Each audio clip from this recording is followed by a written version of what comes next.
Bonsoir à toutes et à tous, très heureux de vous retrouver, on va dire, en français. Donc cette semaine, de nouveau, on va essayer de traiter un sujet qui se trouve dans la paracha de Noach. Oui. Alors, ici, c'est marqué que à Kadosh Baruch Hu, dans la fin de la paracha de Bereshit, oui, à la fin de la paracha de Bereshit, Hachem a constaté que les pensées de l'homme étaient rares, mauvaises, ouais, kolayom, toute la journée. D'accord? Qu'il ne pensait qu'à faire des choses qui allaient à l'encontre de la volonté d'Hachem, et donc il a décidé, il a regretté, il a décidé de détruire le monde qu'il avait créé, c'est-à-dire d'effacer l'être humain, les animaux, tout ce qui avait la végétation, tout devait disparaître. Et c'est marqué qu'il a trouvé un homme, Noach, oui, Matzachen Bene Hachem.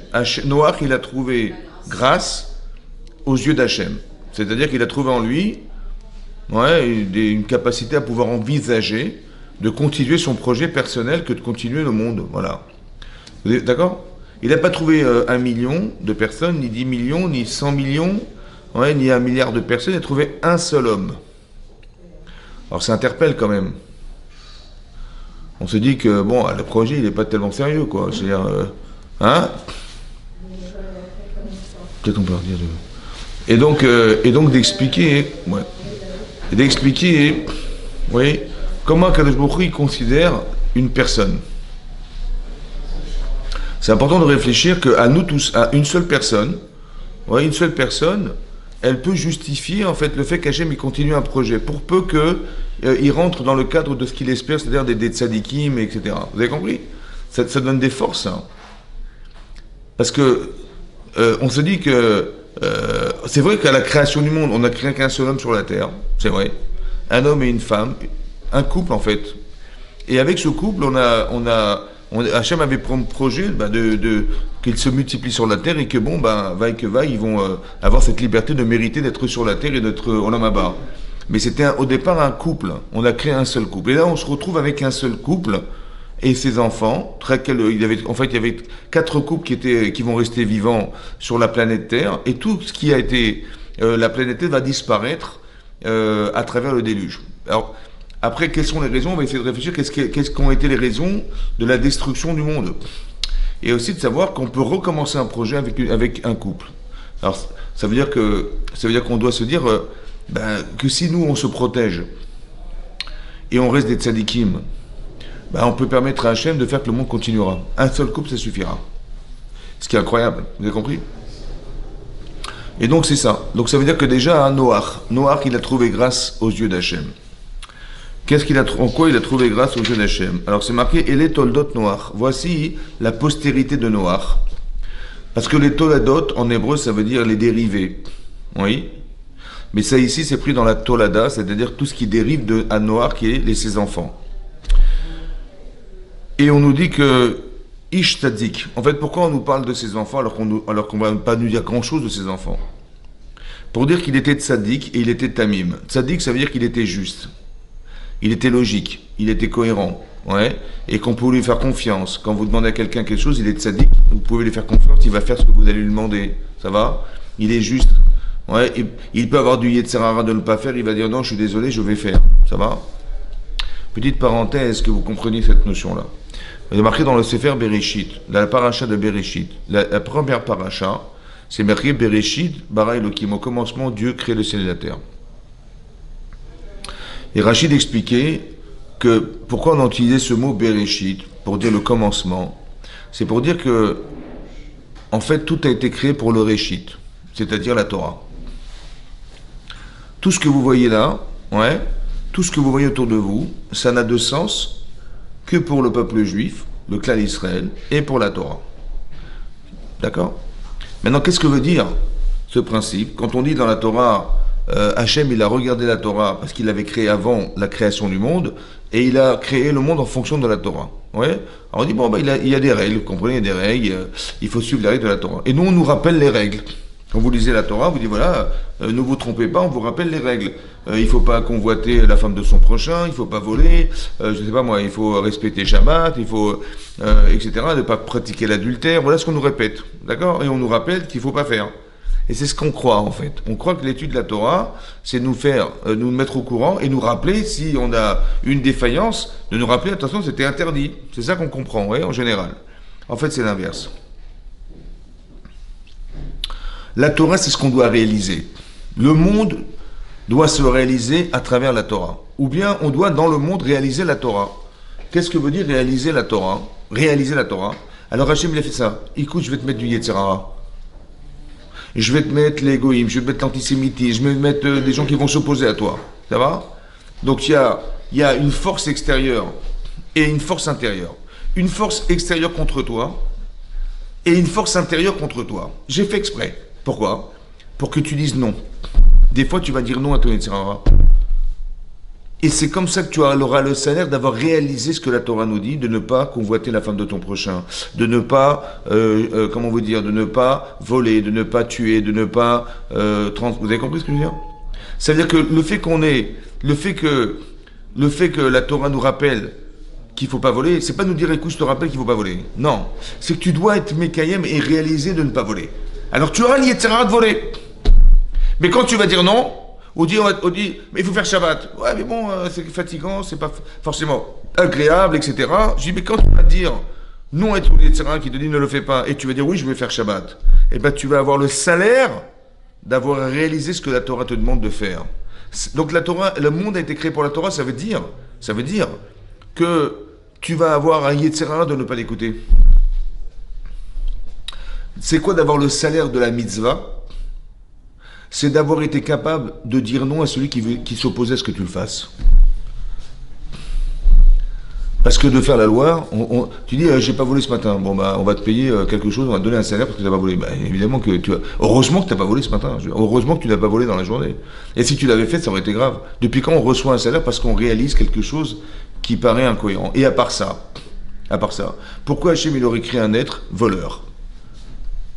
Ben non, le vol, ça va détruire le monde. Ben vous imaginez, vous sortez de chez vous, on vous vole votre sac à main, on vous vole votre voiture, c'est socialement impossible. C'est impossible, ouais. Que pourquoi Hachem il aurait créé un monde qui est destructeur de relation à l'autre, alors qu'en vérité, on aurait aimé qu'il soit constructeur. Vous avez compris? En fait, il a fait exprès. Pourquoi? Pour que tu réalises la Torah. Tu vas réaliser ce qui est marqué dans la Torah, c'est-à-dire ne pas voler, ne pas tuer, machin. Mais tu aurais envie de voler. Hachem, il a fait exprès parce que tu vas dépasser ton être, et c'est ça. Ça, c'est ce que Noach, il a réussi à atteindre. Et c'est pour ça qu'il a été choisi. Il était tzaddik. Et il était tamim. Tzaddik, ça veut dire qu'il était juste. Il avait une force intérieure, des valeurs, comme nous, on développe des valeurs. Ouais, des valeurs d'humanisme, des valeurs de relation à l'autre, de l'amour des autres, etc. Si j'aime les gens, je ne peux pas les voler. Si j'aime les gens, je ne peux pas les escroquer, je ne peux pas les convoiter, je ne peux pas... D'accord? Ça, c'est une chose. D'accord? Donc, je développe les valeurs. Et c'est ces valeurs fortes qui vont me permettre de m'opposer à ce que mon Yetzer Hara, il pourrait me proposer. Ça va? Ou de l'intelligence. Ou de la logique. De la logique ou de l'intelligence. Si je suis bête, je vais faire des bêtises. Donc, mon Yetzer Hara, il va me manipuler facilement. Ou si je suis égoïste, et c'est exactement pareil, vous avez compris. Et tout ça, ce sont des valeurs philosophiques qu'on doit développer pour nous donner la force d'être cohérent dans des actes, dans des situations de vie qu'Hachem propose. Hachem, il propose des situations de vie, il faut faire des choix. D'accord? Alors il faut être assez forte ou assez fort pour dire non, oui j'accepte de faire, oui je veux faire, à l'encontre de ce qu'on voudrait m'opposer à faire. Ou je dis non, je ne veux pas faire. Je dis c'est désolé, je respecte les valeurs que j'ai, des valeurs humaines, ou des valeurs de mitzvah. C'est plus que des valeurs humaines, c'est des valeurs de mitzvah. C'est plus qu'humain. Ça veut dire qu'on va recevoir un salaire éternel d'avoir fait un acte humain au service de quoi que ce soit. Vous avez compris? Et bien c'est ça, Noach. C'est ça qu'il a vu Hachem chez Noach. Il dit, bon, ça vaut le coup de continuer. Combien de personnes? On est un couple. Lui et sa femme. On peut recommencer à zéro. Par exemple, quand on se marie, on va être confronté à une différence qui n'est pas de nature à être acceptable. De nature. Par exemple... je sais pas moi, vous dites tu dis à ta femme, écoute, il faut faire vite, là on est pressé, il dit, mais laisse-moi 2 minutes, je me change, je m'habille, je me change, je dois sortir, laisse-moi 2 minutes. Ouais. Alors tu dis, 2 minutes c'est 120 secondes, quoi. Donc je compte, 119, 118, hein. Mais je me rends compte qu'en fait que 2 minutes c'est 1 heure en fait. Ouais, c'est pour ça qu'Einstein il a inventé la relativité, parce que c'est vrai qu'il y a des... Ah ouais, il faut être... Ah oui, non, mais c'est sûr. Donc ça veut dire que quelque part, hein, mais pour moi 2 minutes c'est 2 minutes. Elle m'a dit dans 2 minutes, en fait je me suis rendu compte que 2 minutes c'est 1 heure en fait. Vous avez compris? C'est ça. Ou alors, mon banquier me téléphone, il me dit, il y a le feu chez vous? Je lui dis, non, il n'y a pas le feu. Non, je parlais de votre compte en banque. Ça veut dire qu'on se rend compte qu'on n'a pas les mêmes dépenses, on se rend compte qu'on n'a pas les mêmes réflexions, on se rend compte qu'on n'a pas les mêmes intérêts, on n'a pas les mêmes besoins, il y a plein de choses qui nous séparent. Et on se rend compte que cette situation-là, c'est pour ça qu'on dit qu'on a une femme ou un mari. On dit, la Torah nous dit, je vais te proposer Aizer, en hébreu ça veut dire une aide. Mekenegdo, en français, ça se traduit par soit face à soi, soit contre soi. Maintenant, la personne intelligente, elle va comprendre que ça va l'aider. En quoi quelque chose qui s'oppose à soi, c'est une aide?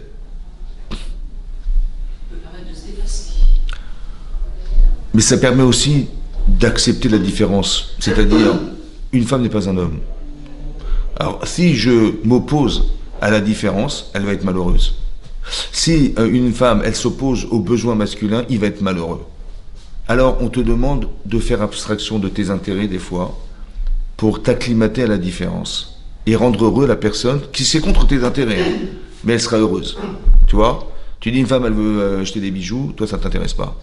Tu dis mais on va pas dépenser autant d'argent pour des choses qui servent à rien, que vous sert des bijoux, ça sert à rien. Une parure, à quoi ça sert? Une parure de quoi? Oui mais elle a besoin d'être belle. Tu dis mais oui mais bon si ça nous coûte tant, eh ben frère c'est pas grave, elle aura pas ses bijoux, c'est pas grave. Ouais. J'ai compris, mais elle va croire, elle, parce que de nature, elle pense qu'elle est aimée quand on lui propose des cadeaux. Mais quand elle voit que son mari, elle va dire, mon mari c'est un radin. Ouais, il pense qu'à lui, il a acheté une voiture, mais moi il m'a rien acheté du tout. Ça va? En fait, c'est une erreur. Parce qu'on n'a pas la même logique. On n'a pas la même logique de à quoi servent les choses, dans quoi on doit s'investir dans sa vie. Ça va? Un mari va dire, écoute, j'aurais préféré qu'on investisse dans autre chose. On va être pragmatique. Elle dit, mais non, moi je suis romantique. Alors c'est ce que tu vas faire. Tu vas t'opposer à ton Yetzer Hara qui te dit de ne pas l'aider ou de ne pas l'avoir. Vous avez compris? En fait, et c'est ça le problème, c'est qu'en couple, tu fais un travail permanent d'aller contre ton Yetzer Hara. Que tu sois une femme vis-à-vis de ton mari ou que tu sois un homme vis-à-vis de ta femme, il faut faire c'est tout un travail de réflexion et un travail de Hitgabrut. Ça veut dire que pourquoi c'est dur? Parce que c'est contre moi, c'est contre ma nature, c'est contre mes hein? Hitgabrut en hébreu, ça veut dire se renforcer. Ouais, Mitgaber, ça veut dire que je vais faire un effort sur moi-même. Gever, en hébreu, Gever, ça veut dire d'être fort. En fait, je dois être plus fort que ce que mon Yetzer Hara me demande de ne pas faire ou d'accepter de faire. Vous avez compris? Il faut être plus fort que ça. Donc, mais c'est ça, c'est en ça que tu vas, en t'acclimatant à la personne, tu deviens aussi la personne. Parce que tu comprends la personne, tu acceptes ce qui te... Vous avez compris? C'est ça qui permet de devenir. Parce que si tu ne fais pas cet effort-là, en tant que femme vis-à-vis de ton mari, il a des besoins que tu n'as pas. Ouais.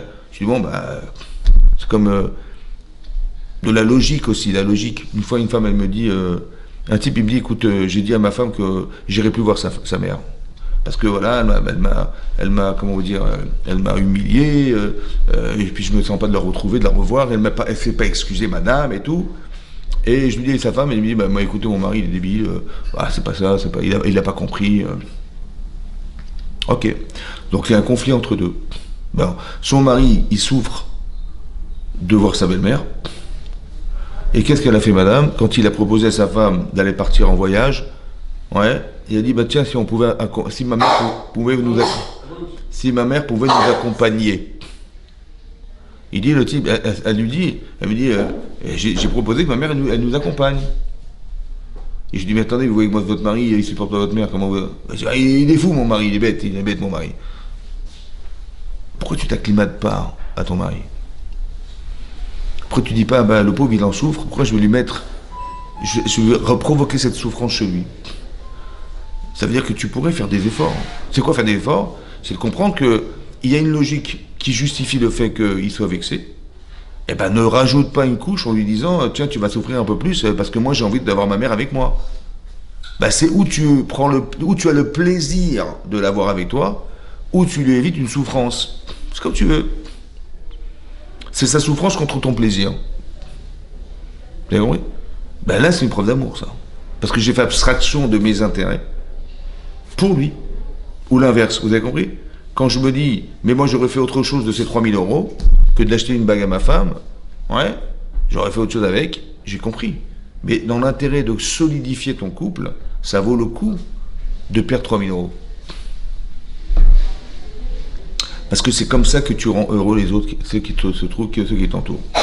C'est ça. Donc il y a quelque chose de très fort là-dedans. C'est ça, en vérité, réaliser la Torah. On dit Vesimach et Ishto, un homme il doit réjouir sa femme. C'est une mitzvah.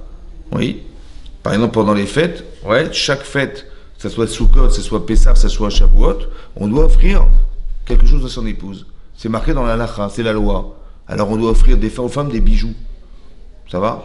Ça fait partie des vêtements, des choses comme ça. C'est une mitzvah. Vesimach et Ishto, de réjouir son épouse, c'est ça. C'est une mitzvah. Parce qu'il y a une mitzvah de Simcha Yom Tov, de se réjouir pendant Yom Tov. Qu'est-ce qu'une femme elle veut? Elle veut être jolie, elle veut avoir des bijoux, elle veut avoir des beaux vêtements, voilà, ça, c'est une mitzvah. Tu dis mais c'est une mitzvah, mais non, mais ça me fait plaisir de. Non, c'est une mitzvah. Prends-le toi comme une mitzvah. Tu dis mais moi peut-être sur cet argent j'aurais fait autre chose avec. Mitzvah. Va contre l'intérêt dans l'intérêt. C'est pas une souffrance, hein. C'est d'arriver à t'acclimater à la différence. Et c'est comme ça qu'on le fait. Quand tu fais un effort pour, tu deviens la personne. Quand tu fais un effort pour ton mari, tu deviens masculin aussi, alors que tu es féminine. Et quand tu fais un effort pour ton épouse, tu deviens féminin alors que tu es masculin. Tu deviens masculin-féminin. C'est ça, tu deviens masculin-féminin. C'est-à-dire que ton épouse en face de toi, elle est en toi. Que ton mari en face de toi, il est en fait en toi. L'objectif, c'est ça. L'objectif. Et souvent, le problème, c'est que les gens, ils ne sont pas en capacité d'accepter ce principe. Ils disent non, moi, je ne faut pas me casser la tête, ou tu m'as épousé comme je suis. Ça va, commence à me saouler.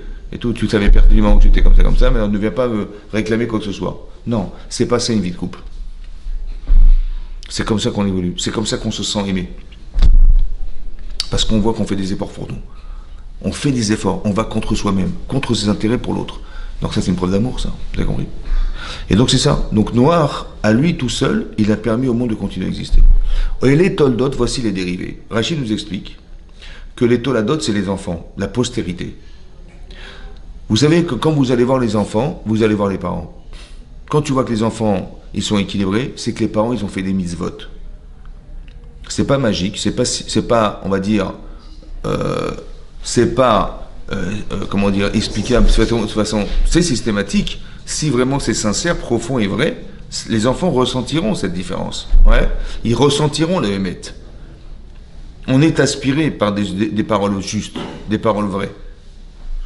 Mais si on est douteux, ou si on le fait de façon traditionnelle, oui, alors les enfants ne comprendront pas l'investissement qu'on peut avoir. Parce que l'investissement ne justifie pas, oui, le fait qu'ils aient pu être transformés ou quoi que ce soit. Il n'y a rien qui va transformer la personne. Les toldot, en fait, les enfants ressembleront aux parents. Mais de quel ils ressembleront à quoi? Ben, ils ressembleront à ce que tu es. Ah, de quoi tu parles? Qu'est-ce que tu fais de ta vie? Ouais, qu'est-ce que tu fais quand tu n'as rien à faire? Ben, ce que tu fais quand tu n'as rien à faire, c'est toi. Après, avant, tu peux faire des choses qui vont masquer ta véritable identité. Ouais. Mais en vérité, au fond, tu es qui? Ben, tu es, quand tu n'as rien à faire, qu'est-ce qui t'intéresse dans la vie? Ben, c'est ça que tu vas montrer. Et c'est ça, et les enfants ressembleront à ça. Quand tu attends, de quoi tu parles? Tes enfants ressembleront. Ils partent du principe qu'un enfant, c'est une feuille vierge. Il n'y a rien d'inscrit dessus.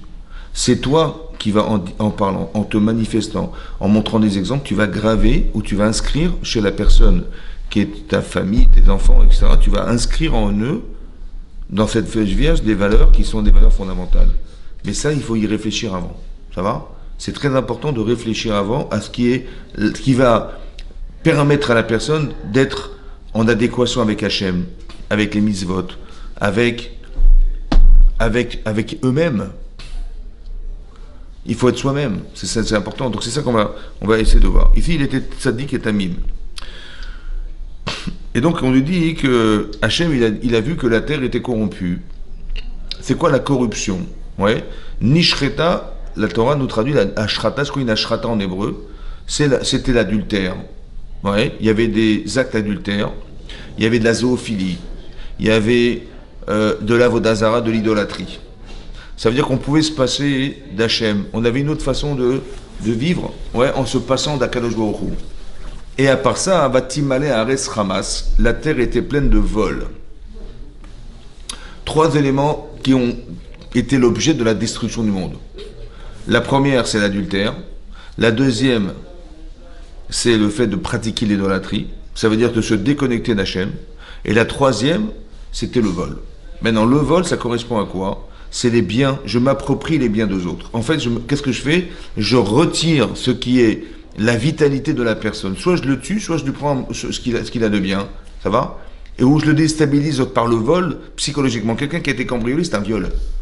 Donc je peux le détruire physiquement, autant que je peux le détruire psychologiquement par le vol. Ça, c'est donc je peux détruire la personne, ou alors l'adultère, ou alors Avodah Zarah. Ces trois éléments-là sont destructeurs. En quoi l'adultère est destructeur? D'accord? Le type, il est fatigué d'être avec sa femme, il a été voir ailleurs. Une femme, elle est lassée de son mari, elle a dit, tiens, j'ai envie de tomber amoureuse, elle a tomber amoureuse de quelqu'un d'autre. Ça va? En quoi c'est grave? C'est-à-dire, bon, on dit, bah, c'est une trahison, j'ai compris, émotionnellement c'est une trahison, on s'est mariés pour vivre ensemble, et tout à coup, madame, elle a été trahir son mari, monsieur a été trahir sa femme. Ça va? C'est une trahison. Mais la Torah, elle regarde ça autrement, puisque c'est destructeur du monde. Mais une trahison, c'est une frustration. En quoi une frustration, ça va détruire le monde? Vous avez compris? En fait, il faut savoir une chose. Que c'est quoi un couple, en fait? On croit qu'un couple, ben, c'est vital, il faut se marier pour avoir des enfants, il faut fonder un foyer. Hein?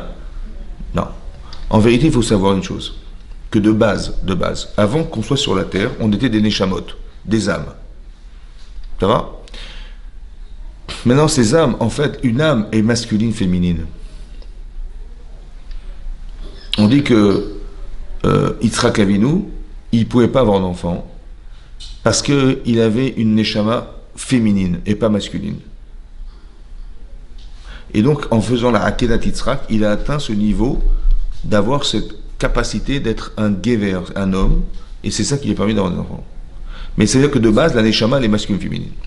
Lorsque c'est marqué dans la Torah qu'Hachem a créé l'homme et la femme, oui, Vaïvra Elohim et Adam, il est écrit que Hachem a créé Adam,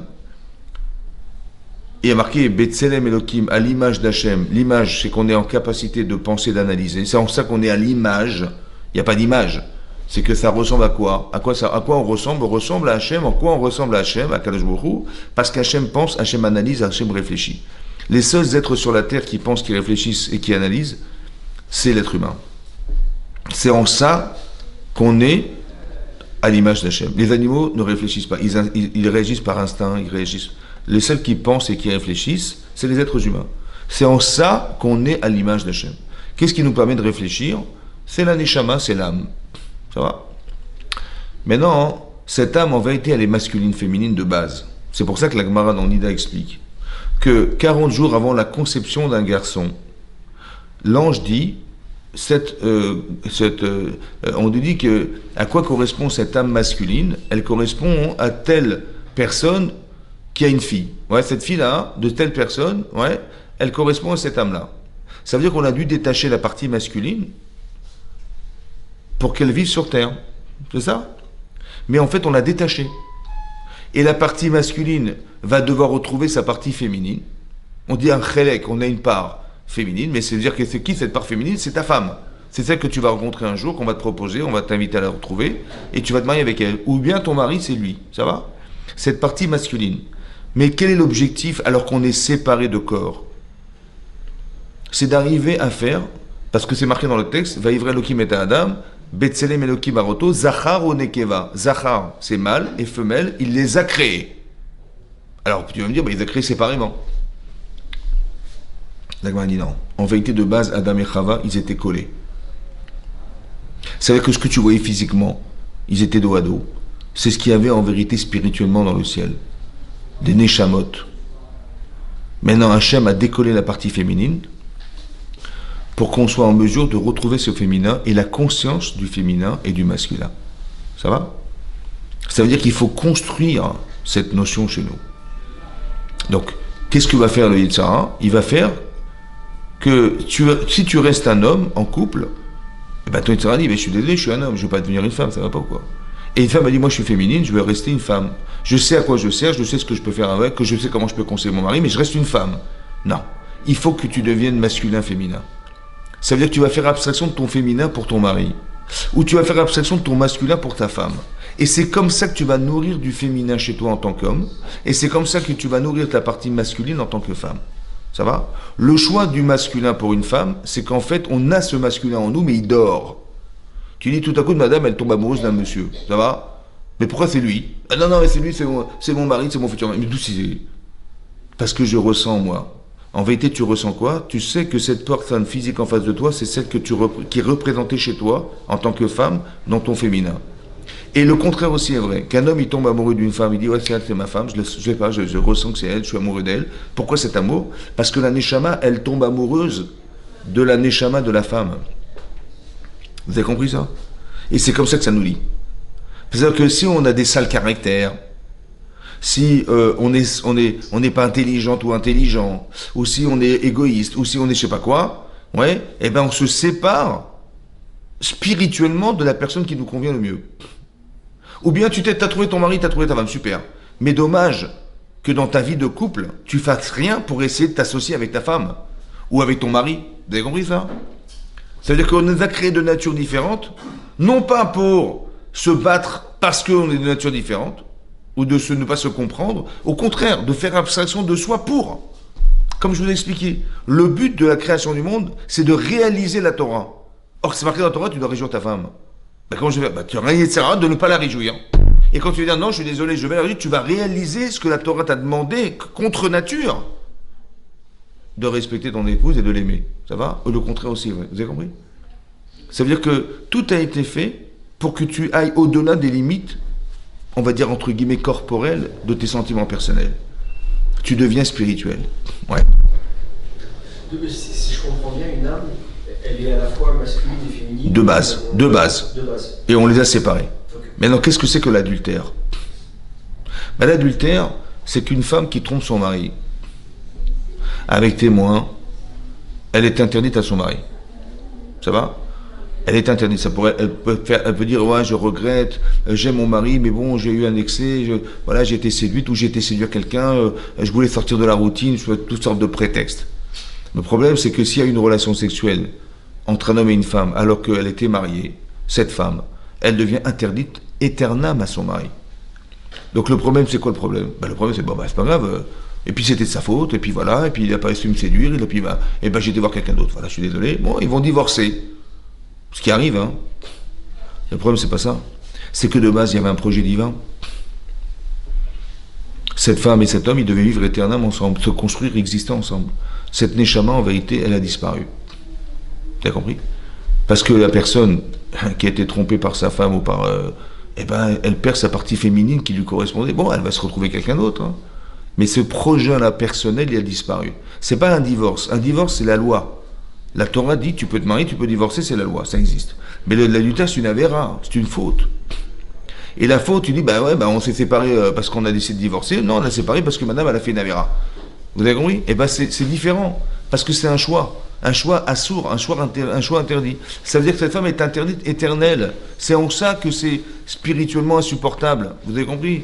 Parce que si on pratiquait l'adultère sur la terre, le côté spirituel qui doit fonder ce couple-là a disparu. Ça, c'est destructeur du monde.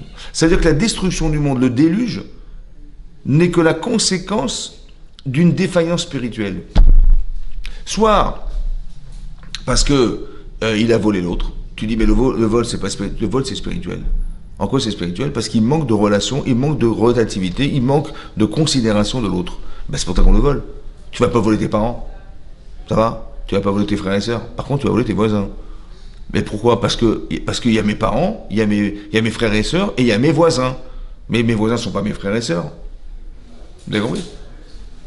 Et je me permets des choses. Non, il faudrait que tu considères, et c'est ça le travail, d'arriver à considérer l'importance que revêt l'autre. Ouais. Il y a des gens qui sont prêts à faire des crimes pour gagner de l'argent. Ouais. Ou ils ont des conflits d'idées et ils vont tuer les uns les autres. Ça va? Mais tu tues pas les gens parce que tu n'es pas d'accord. Tu dis on n'est pas d'accord, l'autre il a fait des caricatures de Mahomet. J'ai compris, ben, il a fait que des dessins, ça va. Ah non, non, mais c'est grave, il mérite de mourir. Mais il a fait que des dessins. Hein. On n'est pas d'accord, on discute. Pourquoi l'autre doit mourir? Parce qu'on n'est pas d'accord. Vous avez compris? C'est-à-dire que tu considères la vie. Alors que la Torah, c'est exactement l'inverse. On est prêt à transgresser la Torah pour faire vivre. Parce que l'objectif, c'est pas la loi. C'est la vie. Tu transgresses la loi pour faire vivre quelqu'un. Tu peux manger pas cachère pour survivre. Tu peux transgresser Shabbat pour faire vivre. Comme si Hachem disait, quand tu respectes pas Shabbat, bah tu respectes pas l'idée que c'est Dieu qui a créé le monde et qu'il a finalisé ce monde le 6e jour de la création du monde. Le 7e jour de la création du monde.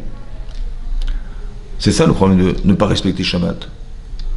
Alors, quand je respecte pas Shabbat, je respecte pas Hachem. Disons que je renie qu'il est à l'origine de la création du monde. Mais Hachem, il me dit, tu sais quoi, si tu vois quelqu'un qui risque de mourir Shabbat, tu lui sauves la vie. Mais comment je vais pouvoir lui sauver la vie, transgresser Shabbat, alors que entre la considération que j'ai de cet être humain que j'aime beaucoup, mais à Kadosh Baruch Hu, il n'y a pas photo. Sur la balance, Hachem il pèse plus lourd que cette personne qui est en danger. Hachem il dit, oublie-moi. Oublie-moi. C'est pas grave. Pour peu qu'ils vivent. Ça, c'est la Torah, ça. C'est-à-dire que la valeur humaine est fondamentale pour Hachem. Il était capable de lancer un projet qui est incommensurable parce qu'il a trouvé un homme qui s'appelle Noach et qui est capable de rentrer dans ce projet. Un seul homme. Vous imaginez l'importance que revêt un seul homme sur la terre.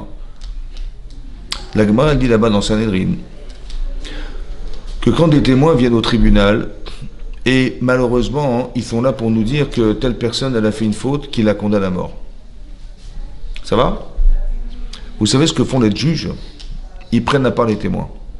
Il y a marqué on leur fait peur. Aux témoins, on leur fait peur. Mais Aïmin, en hébreu, ça veut dire on leur fait peur. Qu'est-ce qu'on leur dit? On dit, vous savez pourquoi Hachem il a créé un homme tout seul sur la terre? C'est comme ça on leur fait peur. On dit, on les fait réfléchir. Vous savez pourquoi Hachem il a créé un homme seul sur la terre, dans l'univers? Bah oui, au départ il y avait un seul homme sur la terre dans l'univers. Mais pourquoi Hachem il a fait ça?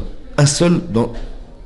Il est marqué parce que si Adam Arishon, qui était le seul homme sur la terre, avait disparu, c'est pas lui qui aurait disparu, c'est l'humanité qui aurait disparu avec lui.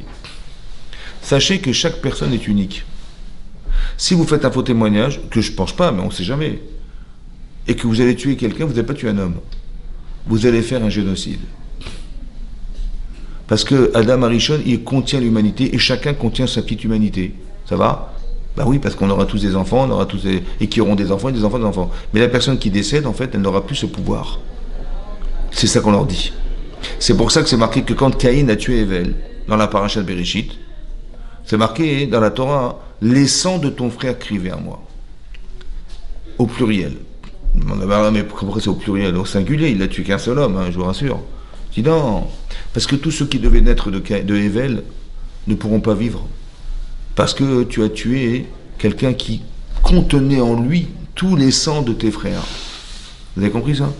Ça veut dire que la Torah voulait nous montrer pourquoi tu dimensionnes petit. Dimensionne beaucoup plus grand, large, élargis la personne. La personne n'est pas ce que tu vois. Si tu avais vu que derrière, il y a des innocents qui crient au secours derrière, et dit ne tuez pas parce que nous on est derrière, ouais, bah, peut-être tu aurais réfléchi autrement. Il y a une différence entre tuer quelqu'un ou envoyer une bombe atomique sur Hiroshima quand même.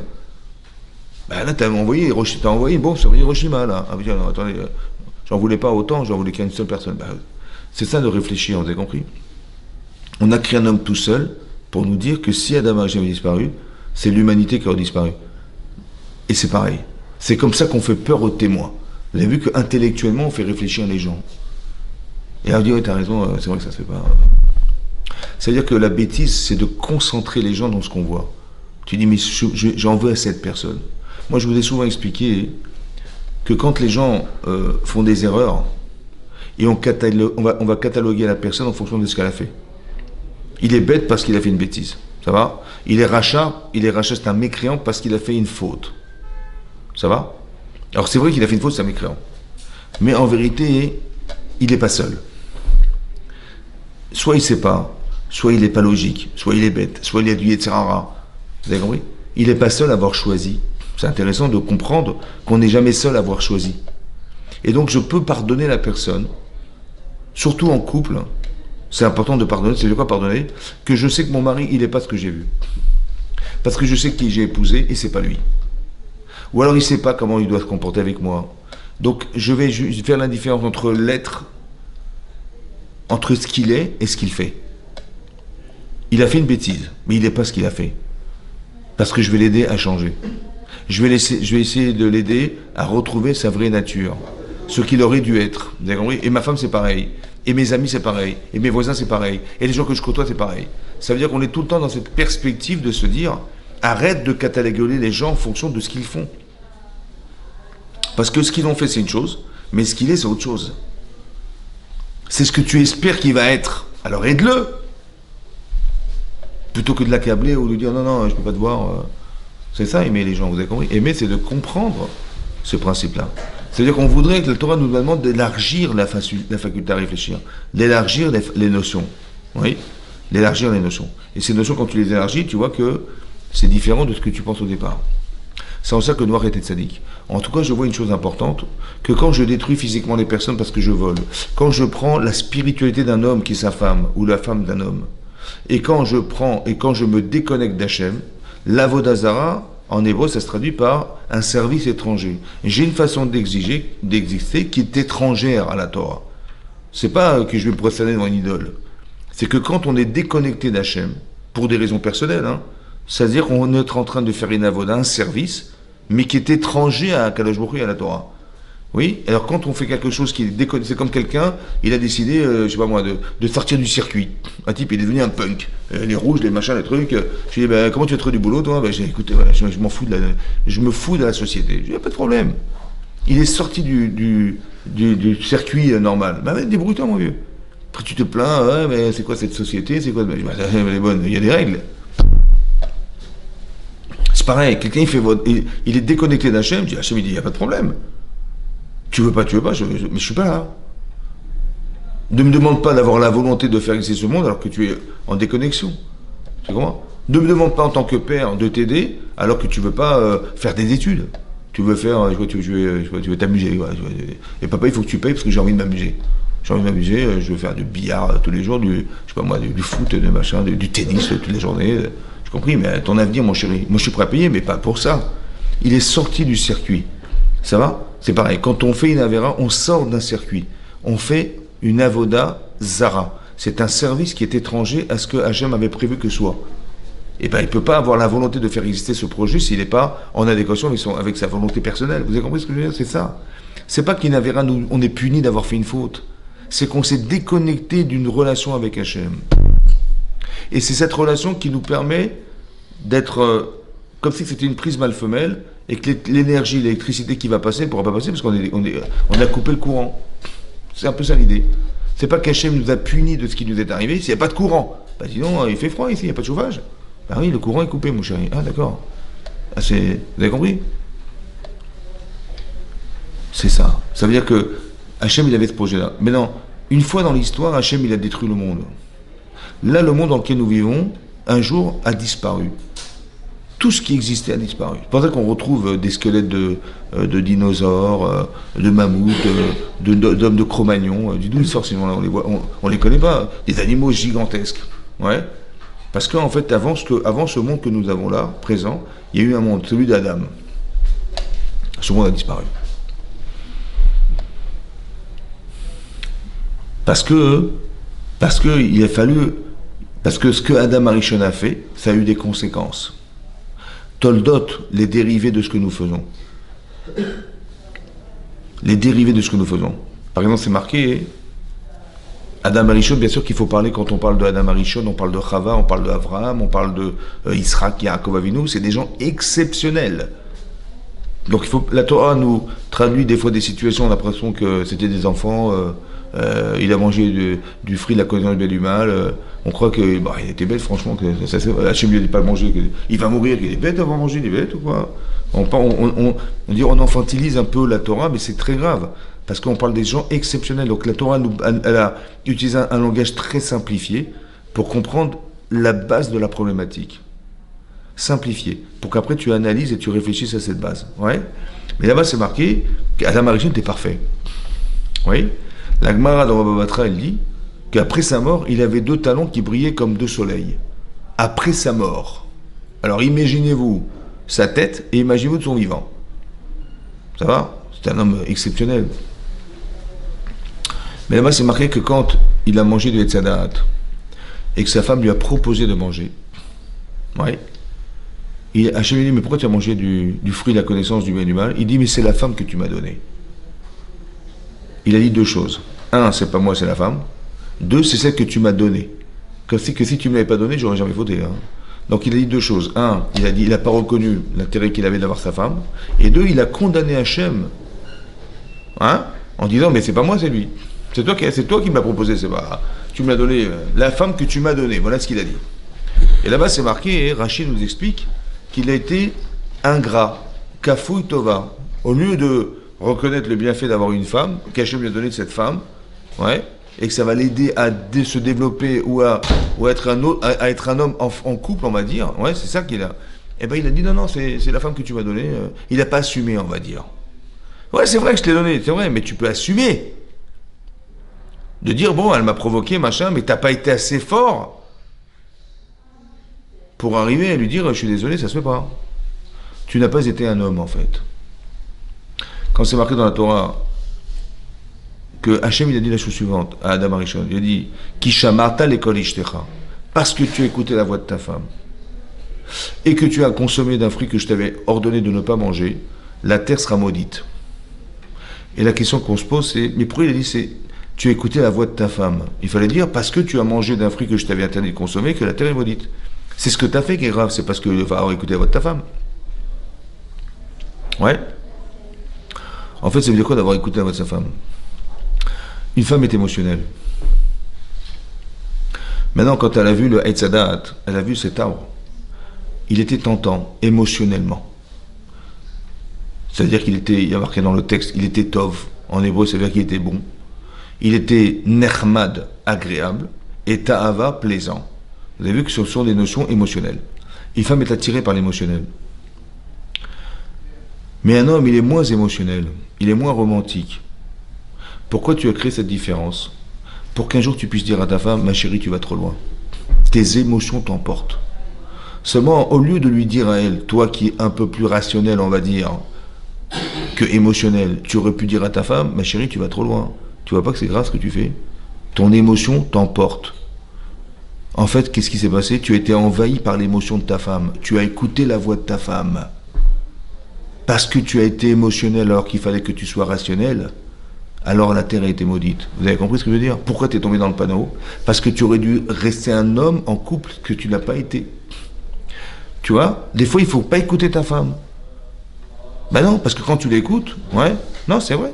Ben c'est ce qu'il a dit. N'écoute pas ta femme. Parce que là, ce qu'elle t'a dit, en fait, pourquoi c'est grave? Parce qu'elle a utilisé son émotion contre toi. Et là, des fois, tu dis, non, je suis désolé, c'est pas ça. C'est pas comme ça qu'on doit vivre. Tu n'aurais jamais dû écouter la voix de ta femme. Tu aurais dû être un homme, alors que tu as été une femme, on va dire. Tu as dit, bah tiens, ouais, je suis émotionnel. Ouais, ah ouais, c'est vrai, c'est tentant, ouais, pourquoi pas, machin. En fait, tu es rentré dans le jeu de ton épouse, c'est pas ça que tu devais faire. Parce que tu as écouté la voix de ta femme et que tu as consommé du fruit de la connaissance. Ça veut dire que, en fait, le fait d'avoir écouté sa femme, ça n'était que ce qu'il a fait n'était que la conséquence de ce qu'il a entendu, de ce qu'il a accepté. Et ça, il l'a pas assumé. Il a dit, c'est la femme que tu m'as donnée. Maintenant, écoutez-moi bien. Comment ça se fait qu'il a été ingrat? Comment ça se fait qu'il n'a pas assumé sa faute? Il n'a pas dit, ouais, c'est vrai qu'elle m'a proposé, mais j'ai quand même accepté, c'est de ma faute. Je regrette d'avoir accepté ce qu'elle m'a proposé. Il n'a pas dit ça. Il a dit, c'est la femme que tu m'as donnée. 1, la femme. 2, tu m'as donné. C'est-à-dire, c'est un peu de ta faute. Je suis désolé, il ne fallait pas me la donner. Voilà. Voilà ce qu'il a dit. D'accord? C'est marqué dans la fin de la paracha de cette semaine que Noach, il a été sauvé du déluge. Mais il n'était pas seul. Il y avait sa femme, il y avait ses 3 enfants et ses 3 belles-filles. Et ces enfants ont eu des enfants. Les petits-enfants de Noach, ils ont fabriqué la tour de Babel. Ça va? Rachid nous dit que, comment expliquer le pasouk? Vayered Hachem Lirot. Hachem est descendu voir la ville et la tour qu'avaient fabriqué les fils de l'homme. Voilà ce qui est marqué dans le texte. Demande Rachid, c'est qui cet homme? Les fils de l'homme. Non, il fallait dire les fils des enfants de Noach. C'est ça qu'il fallait écrire. Pas marquer ça. Il marquait les fils de Adam. Béné Adam. Béné Adam, ça veut dire les enfants de l'homme. Rachid, mais c'est qui cet homme? Rachid dit, c'est Adam Arishon. Le premier homme de la création du monde. Pourquoi? Parce qu'en fait, au lieu de dire, grâce à Dieu, nos parents étaient des tzadikim. Ben oui, parce qu'il y a eu le déluge. Sur des millions, j'imagine, de personnes qui vivaient sur la terre, tout a disparu. Et nos parents, ils ont été des tzadikim, mais grâce à Dieu, on est les enfants des rescapés du déluge. Merci Hachem de nous avoir sauvé la vie. Parce que grâce à nos parents, des tzadikim, on a pu être là. Ça va? Ils n'ont pas été Makir Tova. Ça veut dire qu'ils n'ont pas reconnu le bienfait que leurs parents ont été des tzadikim et que grâce à Dieu, ils ont survécu. Il dit, mais comment ça se fait qu'ils ont été ingrats? Vous savez pourquoi? Parce que Adam, il a dit un jour à Hachem, c'est la femme que tu m'as donnée. Ça veut dire qu'il a été ingrat vis-à-vis d'Hachem. Cette ingratitude, en fait, il l'a fait irriter à ses enfants. Et ses enfants et ses enfants. Combien de générations il y a entre Adam et Noach? Il y en a 10. Les gens qui vivaient 800 ans, 900 ans. Ouais. Et à part ça, hein, les petits-enfants de Noach. Ça veut dire que Noach, il a eu des enfants, c'est la 11e, et les petits-enfants, c'est la 12e. Il y a eu 12 générations qui ont séparé Adam Arishon des petits-enfants de Noach. 12 générations. Et on retrouve le même problème chez les petits-enfants. Lequel? Celui de l'ingratitude. C'est parce qu'ils étaient ingrats qu'ils n'ont pas été, ils ont osé dire, mais on voudrait être indépendant du bon Dieu, nous. Mais tu ne veux pas être reconnaissant? Laquelle? Quelle reconnaissance? La reconnaissance que, grâce à tes parents, tu es là. Et tes parents étaient des tzadikim, et Dieu il les a épargnés du déluge. Merci Hachem, merci Hachem. Là. D'où vient cette ingratitude? Pourquoi cette case, elle n'est pas présente chez eux? C'est pourquoi? Parce qu'ils descendent de Adam. Ça veut dire qu'on apprend un truc de fou ici. Ça veut dire que c'est ça les toldotes, les dérivés de ce que nous sommes. Si tu as un rachat, eh ben, si un rachat c'est quoi? Tu dis, ben, je suis ingrat. Oh, j'ai un problème avec le bon Dieu, j'ai un problème avec ma femme. Fais gaffe parce que un jour tes enfants ils renieront Hachem. Fais gaffe parce que tes enfants ils renieront Hachem un jour. Pourquoi? Parce que si tu n'as pas de reconnaissance du bien, eh ben, tes enfants ne l'auront pas. Et si les enfants ne l'auront pas, un jour, pourquoi tu voudrais qu'ils reconnaissent quoi que ce soit du bon Dieu? Je ne dois rien, moi. Mais comment c'est que tu ressens rien? Parce que tes parents ne ressentaient rien. Parce que tes parents ne ressentaient rien. Ils ont été se cacher. Ben, vous savez ce que c'est ça? Ça, c'est la puissance que provoque une avéra chez la personne. Ça veut dire qu'on est puni de ne pas ressentir la reconnaissance parce qu'on a fauté. La punition de la faute, c'est pas ce qui va m'arriver. C'est pas ce qui nous arrive. C'est déjà d'être puni de ne pas ressentir qu'on ait honte. On est honte d'avoir pu dire, mais c'est la femme que tu m'as donnée. De ne pas assumer. Vous avez compris? Quand vous voyez des gens qui se disculpabilisent, c'est jamais de leur faute, les gens. Tu dis, c'est pas moi, c'est lui, c'est elle. Ouais, c'est pas moi, c'est elle. Ou c'est lui, c'est... Vous savez ce que c'est ça? C'est la punition de la faute. Ça veut dire qu'on ne se sent pas responsable de ce qu'on fait. On dit, c'est pas moi. De reconnaître ses erreurs, c'est aller contre nature, contre la faute, contre ce que la Yetzirah il a provoqué chez nous. Vous avez compris ça? Bien compris? Et bien ça a déclenché le déluge. Et ça a déclenché le fait que les enfants de Noach, ils ont eu des enfants qui ont renié Hachem en faisant une tour. C'est quoi la tour? Ils ont dit comme ça, on est tous unis. Ça va? C'est un peu le communisme. Ça veut dire quoi? On a une seule loi et un seul langage. D'accord? Vous êtes d'accord ou pas? Mais sache qu'il y a une comment dire, pour ne pas que Dieu il nous détruise de nouveau, alors on va s'aimer, mais contre lui. Et il y a une tour, attention, il y a une tour, là où tu te trouves, on voit la tour. Rappelle-toi de l'idéologie, la tour. Et de la tour, on te voit. Vous avez compris comment ça marche? Ça veut dire que tu es tout le temps repéré. On vit dans un même endroit, dans un même espace, dans lequel tu sais qu'il y a une doctrine qu'on va tout faire pour se séparer, pour se passer du bon Dieu. C'est ça la doctrine de la tour de Babel. Et la Gemara dans Sanhedrin, elle dit là-bas que Dieu ne pouvait pas les détruire comme il a détruit le monde parce qu'il n'y avait pas de violence. Il a simplement cassé un système en faisant qu'ils ne se comprenaient pas. C'est là qu'on a inventé les langages. Il y a marqué Safa Achat, ils avaient un seul langage, ils parlaient tous que l'hébreu, Lachon HaKodesh. Et Hachem, il a créé, pour casser le système, il a dit, ben, tu demandes un marteau, il te donne une enclume, on ne se comprenait pas. Et c'est ça qui nous a séparés. C'est comme ça qu'il a cassé la chose, en faisant que les langages. Pourquoi? Parce qu'ils s'aimaient, Ouais. Là, le déluge, ben, ils étaient violents, ils tuaient, ils volaient, machin. Donc Hachem, il a mis de la violence pour des gens qui sont violents. Mais lorsqu'on n'est pas violent, mais simplement on a une philosophie de pensée qui fait qu'on va tout faire pour se passer du bon Dieu, alors il va faire en sorte que le système qu'on a créé, il se désintègre. De quelle manière? Ben on ne se comprend pas. Vous avez compris? C'est comme ça qu'il a fait Hachem. C'est comme ça qu'il a fait. C'est comme ça c'est comme ça que le monde, il y a eu 70 langages qui sont sortis de là. D'où? De ça. Ça, c'est ce qui est marqué dans la Torah. Mais ce qui est marqué dans la Gemara, c'est qu'il y a eu des degrés de faute. Et il y a des gens qui sont devenus des singes. Des singes. La Gemara dans Sanhedrin a dit que des hommes sont devenus des kof. Kof, ça veut dire des singes. Kofman, l'homme singe. Vous avez compris? Mais ça veut dire qu'ils sont devenus des singes. Incroyable. Il y a des gens qui sont devenus des démons. Il y a des gens qui sont devenus des rouchot, des fantômes. Ça veut dire, vous avez compris? C'est des êtres humains, ou des gens qui ils sont là mais ils mangent pas, ils boivent pas, ils ont besoin de rien, ils vivent pas quoi. Mais vous avez compris que c'est important de comprendre que quand tu respectes la Torah, c'est pas que tu respectes la Torah, tu respectes ce que tu es au fond de toi-même, puisque c'est Hachem qui t'a créé et qu'il a créé des règles. Donc, quand tu suis les règles de la Torah, tu te protèges, c'est comme les gens disent, ben moi je suis libre, je fais ce que je veux dans ma vie. Ça va? Bon. J'ai pas de règles. Tu sais ce qui va se passer psychologiquement?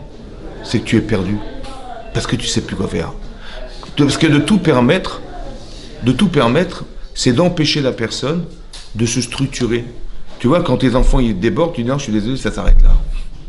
La Torah elle te dit, c'est interdit. C'est pas pour te répéter ce que tu peux pas faire. C'est pour t'obliger à penser ce que tu peux faire jusque-là. Tu peux tout faire jusque-là. C'est ça l'interdiction. C'est pas de dire attention, faut pas voler. Non, tu peux vivre jusqu'où? Jusqu'à ne pas voler. Après, il y a un ravin, il y a un fossé, il y a un truc, c'est plus toi-même. La Havera n'est qu'un révélateur, ou la faute, ou l'interdiction, n'est qu'un révélateur de limites que tu dois respecter. Ta main, elle ne doit pas dépasser ta poche. Dès que tu passes dans la poche de l'autre, il y a un problème. Ça va? Et ce qui va se passer, c'est quand tu mets la main dans la poche de l'autre, alors on va permettre aux autres de mettre la main dans ta poche. Ben oui, parce que tu te permets, c'est logique. Juste que tu comprennes que la liberté n'est pas de penser qu'on fait ce qu'on veut dans la vie. Parce que si tu penses que tu fais ce que tu veux, tu sais plus quoi faire en fait, parce que tu peux tout faire. Mais tu peux faire des choses qui sont interdites aussi. Mais tu te les permets pas. Mais tu vas souffrir et tu vas faire souffrir. Il faut accepter qu'il y a une structure la liberté, c'est de savoir où tu peux naviguer. Vous avez compris? Les gens ne supportent pas l'interdit. Ah, la Torah c'est qu'il interdit. Bien, t'as pas compris. L'interdiction, c'est pas. Et les gens nous répètent, c'est un sourd, c'est un sourd. Mais non, c'est pas ça que tu comprends. D'abord, il faut pas parler de ce qui est interdit, il vaut mieux parler de ce qui est permis. Je vais pas dire à mes enfants, vous savez, il faut pas voler, il faut faire la chenara, il faut pas faire. Non, c'est pas ça l'intérêt. L'intérêt, c'est de dire, mais qu'est-ce que je peux faire? Et si je sais ce que je peux faire, je sais ce que je pourrais pas faire. Mais c'est très important d'avoir une structure, que ça soit structuré. La vie est faite de limites. Et il faut accepter les limites. Parce que vous avez vu les conséquences. La conséquence de la limite, c'est que quand tu fais une avéra, tu deviens ingrat. Tu deviens, tu fais l'autruche. Bah, j'ai pas de problème, moi. Mais ça, c'est ça que je voulais vous expliquer. Ouais. C'est ça qu'on voit ici. Qu'il y a des choses il y a 3 éléments qui sont destructeurs. Et il fallait constituer un monde avec des gens qui étaient des tzadikim. Tzadikim, ça veut dire qu'ils sont justes. Voilà. C'est très important, ça.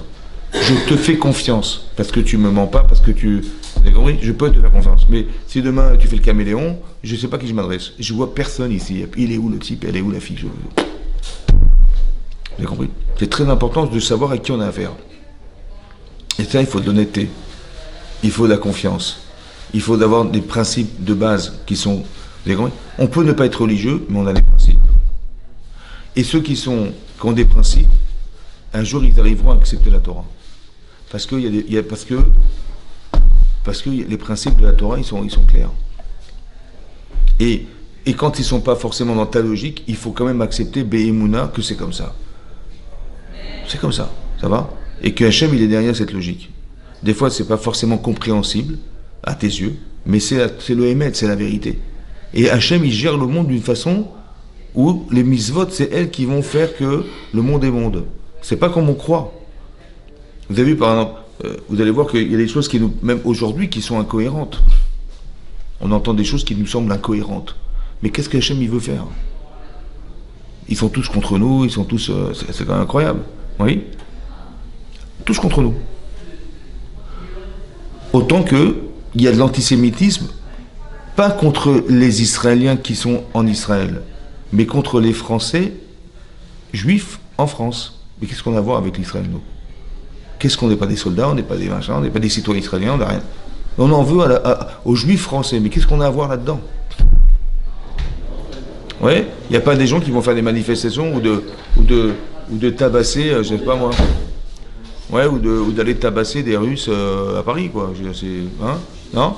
Alors qu'il y a plus de morts ukrainiens en Ukraine que de Palestiniens à Gaza. Vous savez pourquoi c'est comme ça? C'est pas logique. Vous savez pourquoi c'est comme ça? Parce qu'on est unis. On est séparés en vérité de corps. C'est vrai? Mais on est unis en fait. On est liés par Hachem. Comme si qu'il y avait ce qu'on appelle le Kisakeva, le trône céleste, qui se subdivise en Neshamot, en âme. Et on est séparé de corps, mais en fait on est rattrapé par une âme qui globalise toutes les âmes. Et ça, les nations le savent, inconsciemment. Donc en vérité, tu peux être un juif à Paris, mais tu es rattaché à une seule âme. Alors tu es aussi, je peux te rattacher à ce qui se passe en Israël. Vous avez compris ce que ça veut dire? Ce qu'il faut pour le reste du monde. Ça veut dire que le fait qu'on soit unis, ça dérange. Et c'est tellement émette que maintenant on comprend des logiques qui nous paraissent incohérentes. Mais en vérité, c'est logique. Pourquoi? Parce qu'on est unis. Quand la Torah nous dit, vous savez, on est garants les uns des autres. Dans la Torah, on est garants les uns des autres. Oui? Et là-bas, ce qui est marqué dans le Midrash, c'est de dire, voilà, on est tous dans un même bateau. Ouais. On est tous dans un même bateau. Et tout à coup, il y a des gens qui dérangent pendant le cours. Par exemple, tu vois. Et donc, on devrait être solidaire. Que quand on sort d'un cours, on ne fait pas de bruit, ou je sais pas moi, ouais. Bon. On est tous dans le même bateau, donc chacun a payé son billet. On a tous un ticket. Il y a un type qui rentre dans la cabine, et il a acheté une vrille avant de venir dans son bateau. Il commence à percer son siège, tu vois. Et la porte était entrouverte, et il dit, monsieur, je suis désolé, qu'est-ce que vous faites là? Il dit, attendez, je fais un trou dans mon siège. Je dis, mais attendez, mais vous vous rendez compte, on va percer le bateau? Écoutez, voilà, j'ai payé ma place, laissez-moi tranquille, voilà, j'ai ma cabine, j'ai mon machin, laissez-moi tranquille, je fais un trou dans ma... J'ai le droit de faire un trou dans ma cabine quand même. J'ai compris, mais attendez, là, vous faites un trou dans la cabine, c'est une chose, mais là, vous allez trouver la coque, là, et on va tous couler. C'est vrai? Donc on est garants les uns des autres, parce que si tu fais un trou, tu vas nous couler. Ça va? Voilà ce qui est marqué dans le Midrash. Maintenant, il est où le bateau? C'est une image. On est d'accord? Il est où le bateau? Il est où il y a un bateau, là? Tu dis on est garants les uns des autres. Dans le même bateau, il n'y a pas de bateau ici, je vois pas de bateau. C'est quoi le rapport au bateau? Où est-ce qu'il y a un bateau ici? Il est où le bateau? Ça va? Le bateau, vous savez ce que c'est? C'est qu'on est en vérité une seule âme qui s'est ramifiée en plusieurs âmes. Nefesh, on n'a qu'une seule conscience qui se ramifie en toutes. En fait, on est séparés, mais on est liés. Ça veut dire quoi d'être lié? C'est comme si un type, dans son corps, il a un problème. Il a une maladie dans un des membres de son corps. C'est pas le membre qui est malade, c'est le corps qui est malade. Quand quelqu'un fait une avéra, c'est pas le type qui a un problème, c'est qu'on a un problème. Donc je suis garant de la santé de mon corps et je suis garant de la santé du peuple juif. Ça va? Donc je lui dis, écoute mon chéri, tu fais un trou dans la coque. C'est-à-dire, tu dis, mais moi je vis ma vie, laissez-moi tranquille. Non, on est liés les uns aux autres. C'est tellement puissant qu'on est garant les uns des autres, autant qu'on est perçu par les autres comme étant un peuple uni. Ça va? Vous avez compris? Vous avez compris qu'on est désolé? Chazak ou Baruch. Alors on va pas trop s'attarder. Merci beaucoup en tout cas, ça va? On va s'arrêter là, et puis on en discutera. Avec plaisir en tout cas. Merci beaucoup d'avoir suivi le cours.